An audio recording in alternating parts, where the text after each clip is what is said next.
Assalamualaikum warahmatullahi wabarakatuh. Apa kabar anak-anak? Semuanya saya harapkan dalam keadaan sehat walafiat, sehingga ketika kalian mengikuti pembelajaran hari ini, kalian bisa mengikuti dengan baik dan lancar.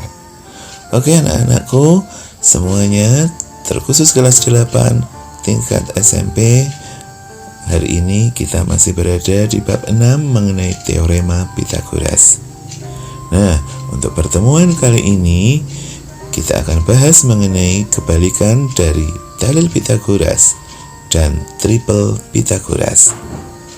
Untuk selengkapnya, kamu perhatikan yang berikut ini. Nah, untuk yang pertama kita bahas mengenai kebalikan dari dalil Pythagoras. Nah, kamu perhatikan bentuk yang pertama atau part pertama. Ada apakah di sana? Ya, kamu perhatikan. Jika kuadrat sisi miring atau sisi terpanjang sebuah segitiga sama dengan jumlah kuadrat kedua sisi lainnya, maka segitiga tersebut merupakan segitiga siku-siku. Hal ini juga berhubungan dengan yang bentuk kedua atau part kedua. Bunyinya sebagai berikut. Jika pada suatu segitiga berlaku A kuadrat plus B kuadrat sama dengan C kuadrat, maka segitiga ABC merupakan segitiga siku-siku dengan sudut C besarnya 90 derajat. Oke anak-anak. Nah, sekarang perhatikan contoh ya. Diketahui segitiga PQR dengan panjang sisi PQ 13 cm, QR 5 cm, dan PR 12 cm. Untuk yang A, tunjukkan bahwa segitiga PQR merupakan siku-siku. Yang B, sudut manakah yang merupakan sudut siku-siku? Sedangkan yang C adalah gambarlah segitiga tersebut atau segitiga PQR. Selanjutnya kita coba bersama-sama ya.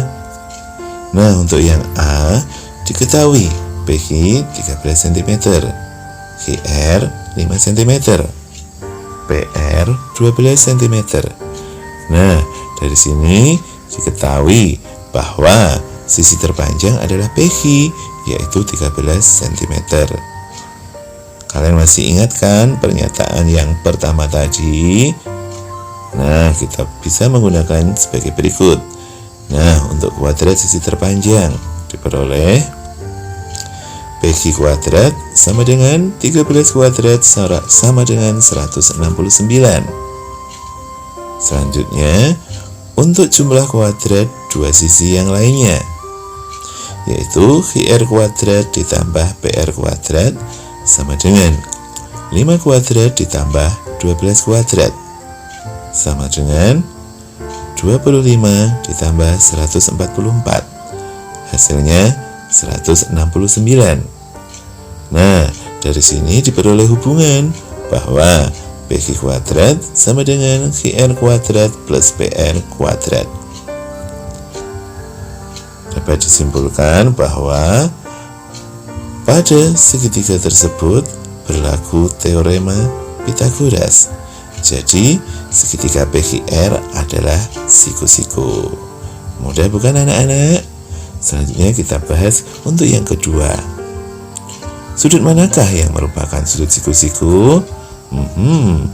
Nah, pada segitiga PQR tadi berlaku hubungan bahwa PQ kuadrat sama dengan QR kuadrat plus PR kuadrat.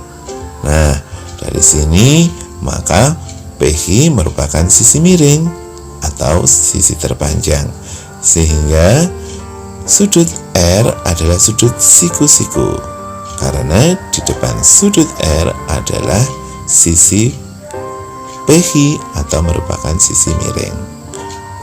Paham anak-anak? Oke.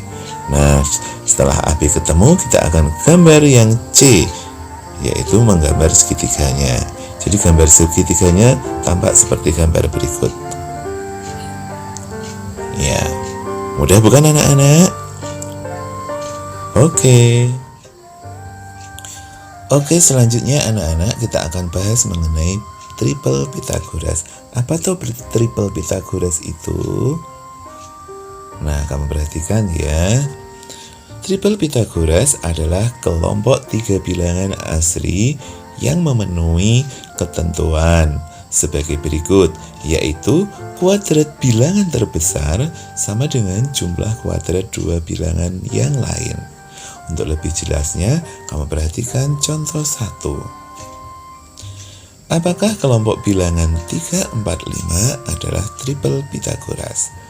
Mari kita jawab bersama-sama ya anak-anak. Nah, diketahui kelompok 3 bilangan yaitu 3, 4, 5. Dari sini diketahui bahwa 5 adalah bilangan terbesar. Oke, berdasarkan pengertian triple Pythagoras, kita akan selidiki untuk kuadrat bilangan terbesar. Ya, 5 kuadrat sama dengan 25. Kemudian kita selidiki juga jumlah kuadrat bilangan yang lain, yaitu 3 kuadrat ditambah 4 kuadrat sama dengan 9 ditambah 16 sama dengan 25. Nah, dari sini kita peroleh hubungan yaitu 5 kuadrat sama dengan 3 kuadrat plus 4 kuadrat. Oke? Nah, jadi kelompok 3, 4, 5 adalah termasuk triple Pythagoras. Saya ulangi, jadi kelompok bilangan 3, 4, 5 merupakan triple Pythagoras. Mudah bukan anak-anak? Selanjutnya, contoh yang kedua.